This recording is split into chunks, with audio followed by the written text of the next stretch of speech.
বন্দে পুরুষোত্তমম। যেটা ঠাকুরের কথা রয়েছে, অন্যে বাছাই নিজে থাকে, ধর্ম বলে জানিস থাকে। যেটা করলে আমি ভালো থাকবো, আমার পরিবেশ ভালো থাকবে, আমার পারিপার্শ্বিক ভালো থাকবে, সেটাই হচ্ছে ধর্ম, যেটা সাধারণ জ্ঞানের একটা অংশ। বাঁচা বাড়ার মর্ম যা ঠিকই জানো ধর্ম, বাঁচতে নয় রাজার আগে, তাই নিয়ে ধর্ম যাবে। বাঁচতে হলে বাঁচার বিধান মেনেই তোকে চলতে হবে। আচরণ কর্মব্যাখ্যে বাঁচা বাড়ার উৎস হবে, তাকে জন ধর্ম বলে নলে ধর্ম কিছু।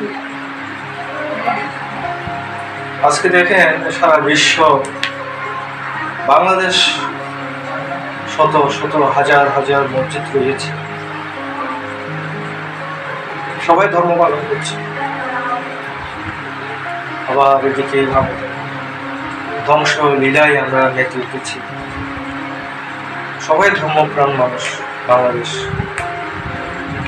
কি হলো আর এত ধর্ম প্রতিষ্ঠান থেকে, যে মানুষকে অত্যাচার করছে, নিগৃহীত করছে, মন্দিরে জ্বালিয়ে দিচ্ছে। যারা করছে তারাও তো ধর্ম পালন করে।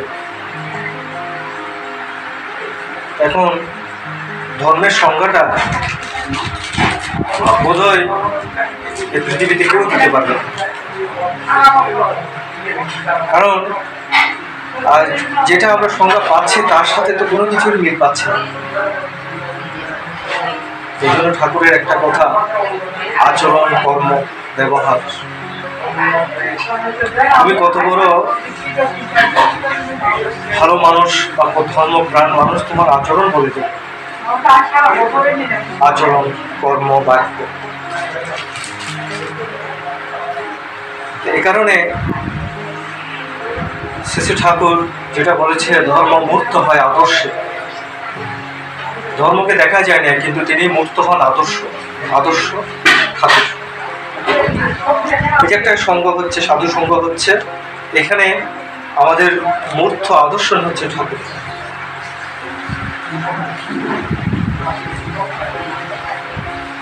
এখানে বলছে সত্তা সচ্চিদানন্দময়, অসৎ নিরোধী সতই সচ্চিত আনন্দ, যিনি চিত্তে, যিনি আমাদের মধ্যে অবস্থান করছেন।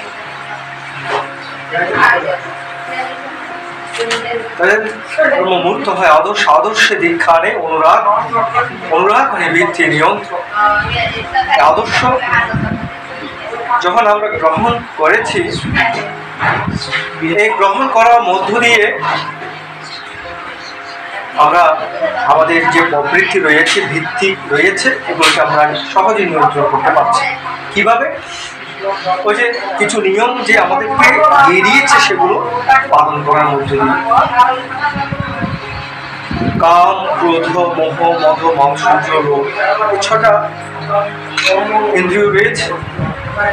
এটা আমার মধ্যে আছে, সবার মধ্যে রয়েছে। এগুলোকে অতি সহজে নিয়ন্ত্রণ করতে পারছি একমাত্র ঠাকুর, যে আমরা যজন যজন যাজন ইষ্টবৃত্তি সদাচার। এখন আমাদের প্রেমময় ঠাকুর যেটা আমাদেরকে যেটা পথ দেখিয়েছে, যে পথ দেখিয়েছে, সে পথটা হচ্ছে যে পাঁচটা বিধান একটা মানুষের জীবনে যখন তার চরিত্রগত করার অভ্যাস প্রতিনিয়ত থাকে, তার বিবেক, তার বুদ্ধি, বিবেচনা ঈশ্বর অধীন হয়ে থাকে, তখন তার ভালো মন্দ বিবেচনা সবটাই যেন ওই ঈশ্বর কেন্দ্রিক হয়। সে কিন্তু বিভ্রান্ত হয় না, সে কিন্তু বিচ্ছুত হয় না, সে বিপদগামী হয় না। প্রেমময় ঠাকুর এই জন্য যে বুদ্ধ ঈশায় বিভেদ করে শ্রী চৈতন্য রসুল কৃষ্ণে জীব উদ্ধারে হন আবির্ভাব, তাও কি তোরা জানিস না? জীব কল্যাণে পৃথিবীতে সবাই আসছে। আমরা রামচন্দ্রের কথা শুনেছি, আমরা ভগবান শ্রীকৃষ্ণের কথা শুনেছি, চৈতন্য মহাপ্রভুর কথা শুনেছি, আমরা যিশু খ্রাইস্টের কথা শুনেছি, বুদ্ধের কথা শুনেছি, আমরা রামকৃষ্ণ পরমহংসের কথা শুনেছি।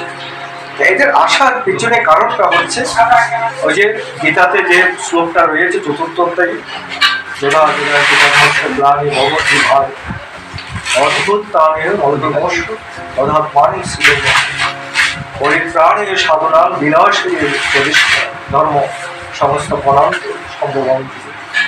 অর্থাৎ এখানে যে যুগে যুগে ধর্মের গ্লানি আসবে, এটা একটা ধর্মের গ্লানি আসছে। এই যে আমাদের নিগৃহীত করছে, সংখ্যা লঘু মানুষগুলোকে নির্যাতন করছে, এটা একটা ধর্মের গ্লানি, এটা একটা গ্লানি। এই যে অত্যাচার, সেগুলা থেকে এই যে আমাদেরকে উদ্ধারের জন্য তিনি এসেছেন, তিনি এসে সাধুদেরকে রক্ষা করছেন, দুষ্কৃতিকারীদেরকে দমন করছেন, ধর্ম সংস্থাপন করছেন। সেটা ভগবান শ্রীকৃষ্ণ করেছেন। তিনি কংসকে নিধন করেছেন, রামচন্দ্র রাবণকে নিধন করেছেন, চৈতন্য মহাপ্রভু জগাই মাধাইকে খারাপ থেকে ভালো পথে নিয়ে আসছে। হ্যাঁ, এইভাবে সবার মধ্যে সেটা ছিল। কিন্তু ঠাকুর যখন বলে উঠলো যে না, আমি কাকে দমন করবো, প্রতি ঘরে ঘরে রয়েছে এই কংস। দেখা যায় সারা বিশ্বে সেটা কয়জনকে দমন করবো, এই জন্য আমি দমন করতে আসি। হ্যাঁ, আমি আসছি তাদেরকে সংশোধন করার জন্য, নতুন জীবন দেওয়ার জন্য। বলছিল পুরুষোত্তম আসেন যখন সব গুরুর এই সার্থকতা তাকে ধরলে আসে না গুরু ত্যাগের ভিন্ন কথা। এরা বলছেন এই পুরুষোত্তমের আশ্রয়ে যখন মানুষ আসে তখন গুরুর প্রতি আর ঘৃণ্য ভাব থাকে না, কারণ পুরুষোত্তম তিনি তো পরিপূর্ণ, তিনি সবকিছু নিয়ে আসেন এবং তার ভক্তদেরকে তিনি সেগুলো দিয়ে দেন। যেভাবে ঠাকুরও সেভাবে আমাদের মাঝে আসছিলেন 1295 বঙ্গাব্দ 30শে ভাদ্র শুভ রামনবমী তিথিতে। সে পাবনা জেলায় হেমায়তপুর শান্ডিল্য ব্রাহ্মণ পরিবার, পিতা শিবচন্দ্র চক্রবর্তী, মাতা মনমোহিনী দেবী ফুল আলোকিত করে ঠাকুর পৃথিবীতে আসছে। তো ঠাকুরের যে 81 বৎসরের পুরো একটা জীবন রয়েছে, শৈশব, কৈশোর, যৌবন, বার্ধক্য, এটা স্বাভাবিক একটা মানুষের মতো জীবন ছিল, আমার মতো আপনার মতো জীবন। তাহলে এই যে তার প্রেমময় ঠাকুরের এই ধারাবাহিক জীবনের মধ্যে তিনি যখন তার পুরো জীবনের 3 ভাগের 2 ভাগ অংশ ছিল পাবনাতে, একটি ভাগ দেওঘর বিহারে কাটালে। 1946 সালে যখন তিনি ভারতে চলে গেল, 47 সালে দেশ ভাগ হলো, দ্বিতীয় বিশ্বযুদ্ধ শুরু হলো। ঠাকুরের কাছে বিভিন্ন ভক্ত এসে বলছে ঠাকুর আজকে বহু লোক মারা গিয়েছে। ঠাকুর যেন ছটফট করছে সেই সংবাদগুলো শুনে। হ্যাঁ, তখন ওই সময় একটা বাণী দিয়েছিল যে মরণা বেরোনা পারত মৃত্যুকে অবরুদ্ধ করো, বেঁচে থাকো অপরকে বাঁচিয়ে রাখো। সে উদাহরণ আহ্বানে সে বাণীটা তখন ঠাকুর দিয়েছিল। তখন এই বেঁচে থাকার পর ঠাকুর দেখাচ্ছেন সৎ দীক্ষা তুই এক গুণে নিষ্ঠ দেওয়ার সম্প্রীতি মরণ তবে নাম যখন কাটে অকাল জনপ্রীতি। দীক্ষার প্রতি তিনি তখন গুরুত্ব দিচ্ছেন। তখন বলছেন দীক্ষা, শিক্ষা, বিবাহ 3টা জিনিসকে তোমরা ঠিক করো। হ্যাঁ, নেতাজি সুভাষচন্দ্র যখন ভারতবর্ষের একজন অবিস্মরণীয় নেতা, তিনি যখন ঠাকুরের কাছে গিয়েছিল দেশের পরিবর্তন কিভাবে ঘটানো যায়, রাষ্ট্র নিয়ে বিভিন্ন বিষয় নিয়ে যখন কথাবার্তা হচ্ছিল, তখন ঠাকুর বলছিল তোমার রাষ্ট্রকে যদি ঠিক করতে হয় তুমি বিবাহ ঠিক করে দাও। তাহলে এই বিবাহ ঠিক করতে হলে কিভাবে ঠিক করতে হবে বিবাহ? তখন নেতাজি সুভাষচন্দ্র যখন প্রশ্ন করেছিল বিবাহের মাধ্যমে কিভাবে রাষ্ট্র ঠিক হবে, যদি সঠিকভাবে সঠিক নিয়মে যদি বিবাহগুলো হয়, তাদের যে সন্তানগুলো আসবে তারা রাষ্ট্রকে সুন্দরভাবে পরিচালনা করতে 18 বছর 20 বছর পর বিয়ে। দেখা যাচ্ছে প্রেমময় ঠাকুর তিনি যেভাবে দূরদর্শিতা বা যেভাবে মানুষকে যেভাবে যে সঠিক যে একটা পদ্ধতির ঠাকুর যে দেখিয়ে দিতেন, সেটা তৎকালীন সময়ে অনেক ঘটনা বলে আমরা দেখতে পাই। এই জন্য প্রেমময় ঠাকুর আগে মানুষকে বাঁচিয়ে রাখার যে দুঃখগুলো দিয়েছিল সেগুলো আগে আমাদের রপ্ত করতে হয়। আজকে সেই কথাগুলো নিয়ে অনেক আলোচনা হয়েছে, কিন্তু এখানে একটা বিষয় যে আমরা যে ঠাকুরের যে বলা কথা যে সৎ নাম মনন করো বা সৎসঙ্গে আশ্রয় নিয়ে তেমনই করে চলতে থাকো, আমি নিশ্চয়ই বলছি তোমাকে তোমার উন্নয়নের জন্য ভাবতে হবে না। একটা নিশ্চিত একটা জীবন বিধান ঠাকুর যে আমাদেরকে দিয়েছে সেটার প্রতি আমার আনুগত্য ভালোবাসা কতটুকু হয়েছে সেদিকে আমাদের খেয়াল রাখতে হবে। আমরা শুধু বলছি শুনছি সেটা বড় বিষয় নাও, আমার বিষয়টা হচ্ছে আমি কতটুকু ঠাকুরকে নিজের মধ্যে আমি অধিষ্ঠিত করতে পেরেছি, কতটুকু তার চরিত্রগুলো নিজের মধ্যে চরিত্রগত করতে পেরেছি, সেটা হচ্ছে আসল বিষয়। যেটা বলছে দীক্ষা নিয়ে ভাবছো তুমি সবই হলো, তা কিন্তু নয়, নিষ্ঠার সহিত যদি পালন না করো। এখন আমি দীক্ষা নিয়েছি কিন্তু কিছুই করলাম না, আমি তো ভালোই আছি, লেখাপড়া করছি, ভালো চাকরি করছি, ব্যবসা করছি, সবকিছু আমার হচ্ছে, আমার একটু করার দরকার নেই। এখানে বিষয়টা হচ্ছে সেটা নয়, বিষয় হচ্ছে আমি যত বেশি করবো তত বেশি আমার বিবেক বুদ্ধি বিবেচনাগুলো আমার অতীব সূক্ষ্মভাবে আমি নিজেকে একজন আদর্শ ব্যক্তিত্ব মানুষ রূপে নিজেকে ধরে তুলতে পারবো। মানুষ তো সব আছে, কিন্তু সবগুলো তো মানুষ না, সবগুলো আমরা কিন্তু মানুষ না, কিন্তু আমরা মানুষ, আমাদের ইয়েটা রয়েছে, রূপটা রয়েছে, কিন্তু আমরা এক একজন ভয়াবহ হিংস্র পশুর থেকে আমরা ভয় করি। হ্যাঁ, আমাদের কার্যক্রমের মধ্যে সেটা আমরা দেখতে পাচ্ছি। সেজন্য এই যে এইখানে কেন আসবো, আসার প্রয়োজনটা কি?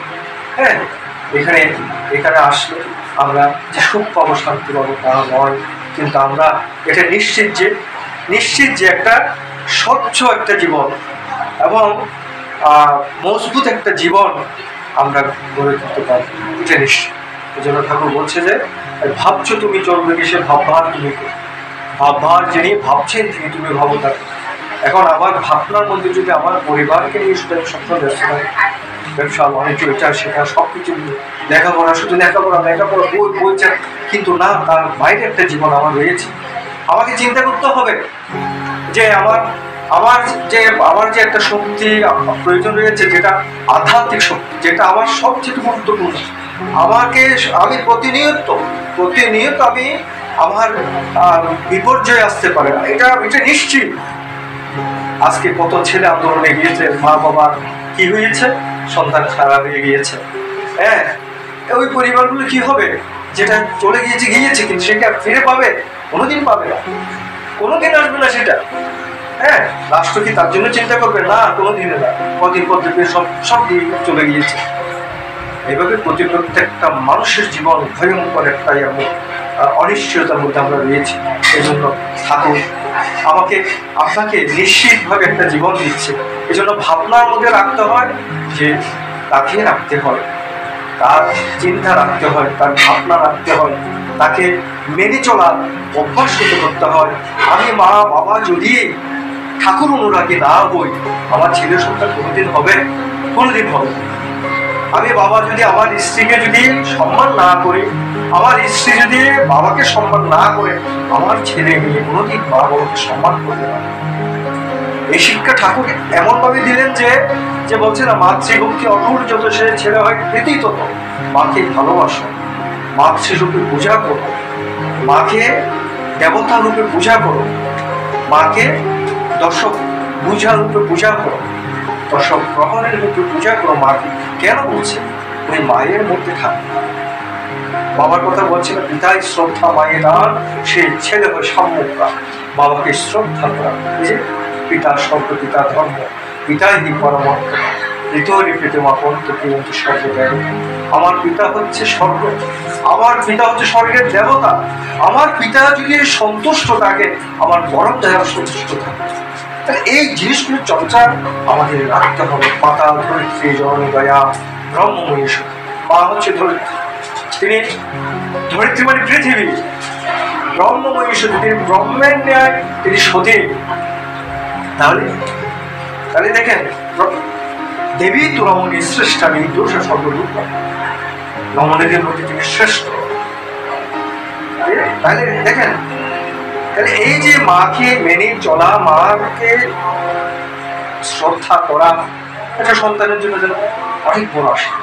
ঠাকুর বলতেন যে মাকে যারা পূজা করছে, মাকে যারা শ্রদ্ধা করছে, মাকে যারা ভালোবাসছে, সে ভালোবাসা আমি পাই, আমি খুব আনন্দিত হই। তো কেন সেটা? কারণ মা যে মাকে ভালোবাসার কথা ঠাকুর শিখিয়েছে। একটা সময় ঠাকুর যখন তার মার যখন প্রয়াণ হলো, ঠাকুর এইভাবে থমকে গিয়েছিল, বলছে আমার পায়ের নিচ থেকে যেন আমার মাটি সরে গিয়েছিল, আমার মা ছিল আমার সব কিছু, আমার মা নেই, আমার কিছুই নেই।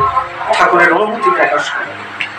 এই জন্য এই যে এই জিনিসগুলো আসছে থেকে এখান থেকে, যাকে দেখে চলায় তোমার চলন সার্থক হয়, উলঙ্গনে এড়াতে পারে অনেক বিপর্যয়, যা ভাবে আর কথাই করে অন্তর বিন্যাস, সেই আদর্শ মহান পুরুষ ইষ্টিত সন্ন্যাস। অর্থাৎ আমার আপনার জীবনে চলনের ক্ষেত্রে চলন সার্থক, যিনি হাজারো বিপর্যয় থেকে যিনি রক্ষা করছে, সে প্রেমময় ঠাকুর। তাকে তো আমি বুঝতে পারি, তাকে আমি কোনোভাবেই আমার জীবন থেকে আলাদা করতে পারি না। আমার নিঃশ্বাস প্রশ্বাসে তিনি রয়েছে, তাকে সেভাবে উপলব্ধি করতে হবে আমার জন্য। বলছে যে আমাদের শ্রেয় নিষ্ঠায় নাইতো টান, নাইতো কৃতি অনুশীলন, বৃদ্ধি লোভে পাওয়ার আশায় ঘুরে বেড়ায়। অর্থাৎ শ্রেয়ের প্রতি আমার নিষ্ঠা ভালোবাসা নাই, কিন্তু আমি ঘুরে বেড়াচ্ছি। কিভাবে? কেন? বৃদ্ধি লোভে, অর্থাৎ পাওয়ার আশা। দেবতার পায়ে মাথা কুটিস, ফাঁকি দিয়ে ভাগাতে মান, ঠাকুর কি তোর এতই বেকুব, ফাঁকি দিতে নয় কি সামাল? অর্থাৎ তিনি কি তার এখানে এসে যাবে মাথা কুটছে, ঠাকুর আমাকে এটা দাও সেটা দাও পাও, এটা এই যে মাথা কুটছে, আসলে ঠাকুর কি বেকুব? না, তাকে ধরে ভক্ত সেজে সাত্য পূজায় ন্যস্ত হলে ও বাহবা হবে কিন্তু জীবনটা তোর হলো বিফল। তাকে ধরলাম আমি ভক্ত সাজলাম, কিন্তু সেটা তো প্রকৃত ভক্ত নয়। তার সাথে আমি কি করছি? প্রতারণা করছি, অবহেলা করছি। বলছে ঠিক বলি শোন, ঠিক হয়েছ, শ্রেষ্ঠ নির্দেশ মেনে জীবনটা তোর ভরে উঠবে, নিষ্ঠা ভরে ঠাকুর দেবে। যদি ঠাকুর বলছে যে ঠিক বলি শোন, ঠিক হয়ে চল। অর্থাৎ ঠিক হয়ে চলাটা হয় কিভাবে, হবে কিভাবে? আমার বলাগুলো যদি তোমার কথা বা চিন্তার ওই খোরাক মাত্র হয়, সেগুলোকে যদি করা বা আচরণের মধ্যে ফুটিয়ে তুলতে না পারে, বাবা যে তোমার তমসাচ্ছন্ন রয়ে যাবে, তা কিন্তু অতি নিশ্চয়। এই যে কথাটা এখানেই চলে আসছে। তুমি আমার কথাগুলো শুনছো, আমার কথাগুলো বলছো, আমার কথাগুলো ভাবছো, কিন্তু কিছুই করছো না, তাহলে তোমার জীবন বাবাটা তমসাচ্ছন্ন অন্ধকারে নিয়ে যাবে। তাই বলছে যে ভাবে কয় করে না, আশা তার ফলে না। অনেক কিছু ভাবি, অনেক কিছু চিন্তা করি, কিন্তু সেটার প্রেক্ষিতে আমার কোনোদিন সে আশাটা পূর্ণ হবে না। তাই শ্রী ঠাকুরের এই কথাগুলো বা আমাদের জীবনের যে সাথে যে একাকার রয়েছে, আমরা এই যে আজকে রামকৃষ্ণ পরমহংসদেবের কথা হচ্ছে বা ভগবান শ্রীকৃষ্ণের কথা হচ্ছে, বা আজকে ঠাকুরকে চিনতে হলে ঠাকুরের কাছে আসতে হবে। যারা সে প্রেমটুকু ঠাকুরের প্রতি যাদের নেই, তারা কোনোদিন ঠাকুরকে চিনতে পারবে। কারণ সব দেবতার সমাহারে পুরুষোত্তমের সৃষ্টি, সহজ মানুষ নররূপে করেন তৃতীয়। বিশ্ব ব্রহ্মাণ্ডে দেব দেবতা যারা রয়েছে তাদের সমাহারে এই পুরুষোত্তম ঠাকুর অনুকূলচন্দ্রের সৃষ্টি হয়েছে। এইখানে একটি কথা, যখন ঠাকুর যখন এই বিশ্বজগৎ যখন আসছিলেন বিশ্ব ব্রহ্মাণ্ডে, তিনি প্রথম প্রবেশ করেছিল সূর্য লোকে। সূর্য লোকে যখন প্রবেশ করেছিল, তখন ঠাকুর বলছিল সেখানে আমার ঠান্ডা অনুভব হয়েছিল, সেখানে কিছু প্রাণের অস্তিত্ব ছিল যেগুলো এই পৃথিবীতে আসার জন্য আমার কাছে প্রার্থনা করেছিল, কিন্তু সেটি সম্ভব ছিল না। এই সূর্যলোক থেকে যখন প্রবেশ করে, যখন এই পৃথিবীর দিকে যখন আসছিলেন, তখন ওই বিশ্ব জগতের যত দেব দেবতা ছিল তারা ঠাকুরের উদ্দেশ্যে সেই ব্রহ্মস্তুতি পাঠ করছিল, আহ্বান করছিল। শেষে ঠাকুর অভিভূত হয়েছিল। ঠাকুর বলছিল, আমি এমনভাবে অভিভূত হয়েছিলাম, আমার জন্য আসতে ইচ্ছে করছিল। সেখান থেকে প্রেমময় ঠাকুর তার মাতৃ গর্ভে ইন করলেন। ঠাকুর বলেছিল, আমি যখন মাতৃ গর্ভে যখন আমি প্রবেশ করেছি, তখন আমার ভিত ছিল এই নাম। এই জন্য যিনি পুরুষোত্তম ভগবান, তাকে স্তুতি পাঠ করছে বিশ্ব জগতে যত দেব দেবতা রয়েছেন, যে আমার পুরুষোত্তম ভগবান এই পৃথিবীতে আসছেন, তাকে তার উদ্দেশ্যে প্রার্থনা করছেন কোটি কোটি দেব দেবতারা। আজকে এখানে যে বলছে সকল দেবতার সমাহারে পুরুষোত্তমের সৃষ্টি, এই দেব দেবতাগুলোর সমাহারে পুরুষোত্তমের সৃষ্টি হয়েছে। আমরা যখন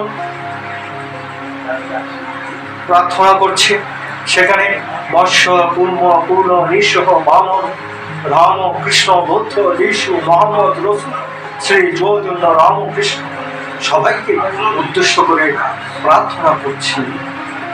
ঠাকুর কি শিখিয়েছেন দেখেন, পূর্বতনে মানে না যারা, জানিস নিছক ম্লেচ্ছ তারা। পূর্বের যারা আসছেন তাদেরকে যারা মানে না, তাদেরকে ম্লেচ্ছ বলেছে। ম্লেচ্ছ কারা? যারা ইতর প্রাণী, তাদেরকে বলেছে।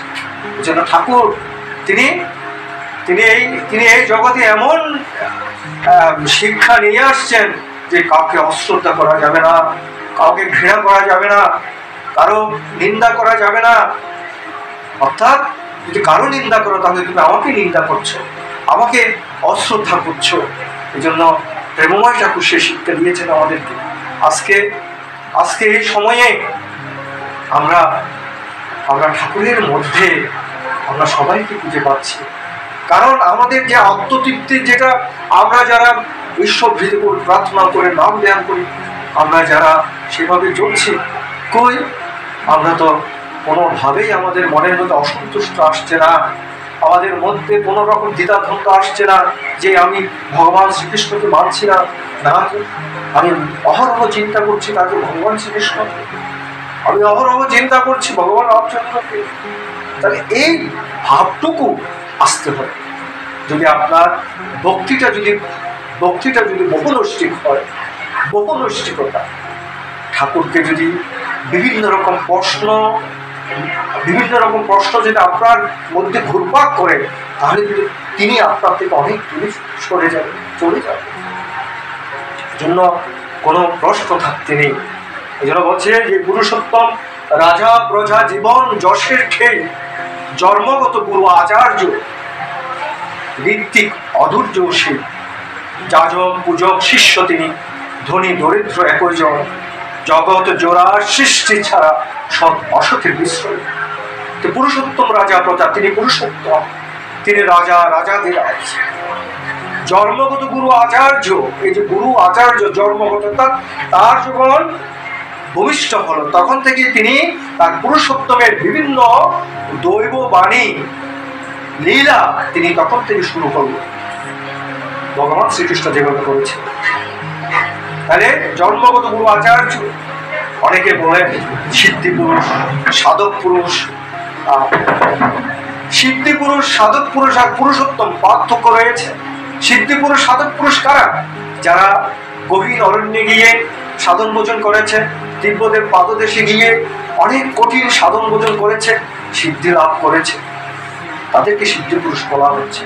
যেমন লোকনাথ ব্রহ্মচারী রয়েছে, রাম ঠাকুর রয়েছে, অদ্বৈতানন্দ পুরী মহারাজ রয়েছে। এরা হচ্ছে সিদ্ধি পুরুষ। তারা সাধনা করেছে, তারা পরিবার থেকে চলে গিয়েছে, এক একজন চলে গিয়ে তারা গহীন অরণ্যে গিয়েছে, অনেক কঠিন স্তরে গিয়ে তারা সাধন ভোজন করেছে, সিদ্ধি লাভ করেছে। কিন্তু পুরুষোত্তম ক্ষেত্রে ব্যতিক্রম এটাই যে ভগবান রামচন্দ্রকে কোনো সাধন ভোজন কোনো কিছু করেছে, করেনি। শ্রীকৃষ্ণ করেছে, করেনি। শ্রী ঠাকুর পর্যন্ত করেনি, চৈতন্য মহাপ্রভু করেনি, রামকৃষ্ণ পরমহংসদেব করেনি। এরা আর এদের মধ্যে পার্থক্যটা হচ্ছে, যারা সাধন ভোজন করে সিদ্ধি লাভ করেছে তারা গৃহত্যাগী, তারা সন্ন্যাসী। আর যারা পুরুষোত্তম নিয়ে যারা আসছে তারা সংসারী। রামচন্দ্র সংসার করেছে, তাদের দুটো ছেলে রয়েছে, ভগবান শ্রীকৃষ্ণ সংসার করেছে, একটা ছেলে রয়েছে, নামটা মনে পড়ছে না, রামকৃষ্ণ পরমহংস সংসার করেছে, চৈতন্য মহাপ্রভু সংসার করেছে, ঠাকুর অনুকূলচন্দ্র সংসার করেছে। আর পুরুষোত্তমের যে আচরণ সেটা বোঝা যাবে না, সেটা কোনোভাবেই বোঝার সুযোগ নেই। এই জন্য ঠাকুরের এখানে বাণীতে যেটা বলছে, তিনি ব্যক্তি, তিনি অধৈর্য, তিনি যাজক, অর্থাৎ তিনি সবার মধ্যে রয়েছে। যাজক, পূজক, শিষ্য, তিনি যাজকের মধ্যে আছে, তিনি পূজারী, যিনি শিষ্য তার মধ্যে রয়েছে। হ্যাঁ, তাহলে সৎ মধ্যে রয়েছে, অসতের মধ্যে রয়েছে, অর্থাৎ তিনি সর্বস্তরে। এই জন্য তিনি বলছেন, আমি প্রত্যেকটা মানুষের জীবন বৃদ্ধির সঙ্গে, প্রত্যেকটা প্রাণের অস্তিত্ব যেখানে রয়েছে সেখানে আমি রয়েছি। এই জন্য আমরা অনেকে বুঝতে পারছি না ঠাকুরকে। সত্যানুসরণ যে কথাগুলো রয়েছে, সত্যানুসরণ অত্যন্ত গুরুত্বপূর্ণ একটা গ্রন্থ, সেখানে অনেক কথা রয়েছে। সেখানে যে একটা কথা রয়েছে, তুমি লতার স্বভাব অবলম্বন করো, বৃক্ষরূপ আদর্শকে জড়িয়ে ধরে বেড়ে উঠতে চেষ্টা করো, সিদ্ধ কাম হবে। আমাদের জীবনের যে অবলম্বনটা, যে অবলম্বন আমাদের ঠাকুর, যে তার অব্যক্ত যে নিঃশ্বাসটুকু, যেটা আমরা নির্যাস ভাবে গ্রহণ করছি, প্রশ্বাস গ্রহণ করছি, আমরা যেভাবে বাতাসটাকে দেখছি না, বাতাসটাকে অনুভব করছি, তদ্রূপ ঠাকুরের অব্যক্ত বিচরণটাকে আমরা অনুভব করছি, কিন্তু দেখছি না। হ্যাঁ, তিনি রয়েছেন আমাদের মধ্যে, তিনি রয়েছেন। তাকে অবলম্বন করে আমরা যে লতা যেমন যে কোনো একটাকে আশ্রয় করে বেড়ে ওঠার চেষ্টা করে না, তদ্রূপ আমাদের অবলম্বন হচ্ছে ঠাকুরকে জড়িয়ে ধরে বেড়ে উঠতে চেষ্টা করে। একবার মণিলাল চক্রবর্তী ছিল ঠাকুরের পার্ষদ, একবার পার্লারে বসে ঠাকুর কথা বলছিল, সেখানে বিড়াল আর বাচ্চাকে ঘাড়ে কামড় দিয়ে ধরে নিয়ে যাচ্ছে। তো ঠাকুরকে দেখাচ্ছে, মণিলালদা দেখাচ্ছে, ঠাকুর দেখো বিড়াল বাচ্চাকে কিভাবে নিয়ে যাচ্ছে। মণিলালদা খুব আনন্দ পাচ্ছে, কিন্তু ঠাকুর চুপ করে রয়েছে, কিছুই বলল না।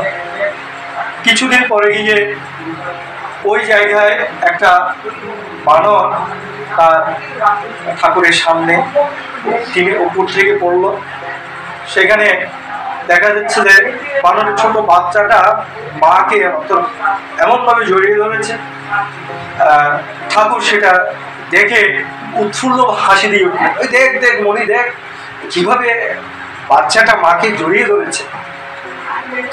মণিলালদা বললো যে ঠাকুর, এটা কি তোমার খুব ভালো লেগেছে? আচ্ছা হ্যাঁ রে, আমার খুব ভালো লেগেছে। তো কেন ঠাকুর? ওই ছোট বাচ্চাটা তার মার উপর নির্ভরশীল ছিল, বিড়ালের বাচ্চাটা। আর এই বাচ্চাটা কিন্তু তার মার উপর নির্ভরশীল ছিল না, কারণ সে জানে যে মা এই গাছ থেকে এই গাছে ছোটাছুটি করবে, যে কোনো সময় সে পড়ে যেতে পারে, সেজন্য মাকে খুব জোরে ধরেছে। দেখ, আমাদের এই সংসার জগতে ঝড় বৃষ্টি তুফান কত কিছুই আসবে, তাই পরম পিতাকে এইভাবে ধরতে হবে রে। কষ্ট আসুক, দুঃখ আসুক, ব্যাধি আসুক, তোমাকে যে ধরেছি ঠাকুর, তোমাকে ছাড়বো না, এই ভাবটা থাকতে হয়। শ্রী ঠাকুর যে কথাটা কিভাবে এমন একটা উদাহরণ, কিভাবে একটা শিক্ষা আমাদের জন্য দিয়েছেন, তা আমাদেরও প্রশ্ন জিজ্ঞাসা এগুলো অনেক দূরে রাখতে হয়। বলে না, প্রশ্ন আমার হস্ত যা রহুক যুক্তি স্বরে, তোমার ব্রত গর্ভ পালন মরণ স্তব্ধ করে। আমার মধ্যে কোনো প্রশ্ন নেই ঠাকুর, কিন্তু আমি তোমার ব্রত পালন করবো, মরণ স্তব্ধ করে। আমার মৃত্যু আসুক, কিন্তু আমি তোমাকে ধরেছি, তোমাকে ছাড়বো না। এই যে ভালোবাসার প্রাণ কর্মের সফলতা জীবন, আমাকে সেভাবে তার হয়ে উঠতে হবে। আমাদের বেটু কুমোদ ছিল ঠাকুরের ভক্ত। ঠাকুর থাকাকালীন একটা হাফ প্যান্ট পরে মন্দিরে ঘুরত ঠাকুরের আশেপাশে। ঠাকুর কখন কি বলছে শুধু কান পেতে শুনে থাকতো, দৌড় দিয়ে চলে যেত সেই কাজটা করার জন্য। কত ভালোবাসা ঠাকুরের দিকে, উৎমান পাগলের মধ্যে কিছু মানুষ ছিল, কোন সময় ঠাকুর ডাকছে, ঠাকুরের কাজ কে আগে করবে গিয়ে। ঠাকুর যখন 46-এ ইন্ডিয়া চলে গেল, 47-এ দেশ ভাগ হলো, তখন ওখানে গিয়ে কিছু অর্থ সংকটে পড়লো ঠাকুর, যে পাটনা যেতে হবে, সেখানে গিয়ে কিছু টাকা নিয়ে আসতে হবে।